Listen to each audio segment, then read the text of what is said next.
अस्सलाम वालेकुम। मुस्कुराते रहो चैनल देखने वाले तमाम व्यूवर और सब्सक्राइबर को दिल के सागर से सलाम। दोस्तों आज का हमारा टॉपिक और आज का हमारा सवाल और आज की हमारी वीडियो इस पे है कि अगर एक शख्स यहाँ से जाते हुए कहता है मुल्तान पहुँचने में, तो जब वो वापसी आता है तो उसे 120 मिनट क्यों लगते हैं?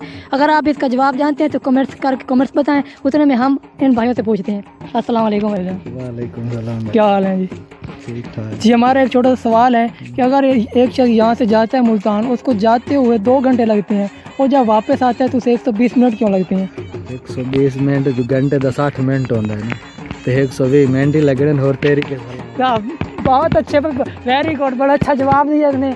और ये पहला ही वो बंदा है जिसने बिल्कुल सही जवाब दिया। हाथ हिलाएं और ये बोल दे कि मुस्कुराते रहो को सब्सक्राइब करें। Bye bye. सब्सक्राइब करने के लिए क्या, मुस्कुराते रहो को सब्सक्राइब करें।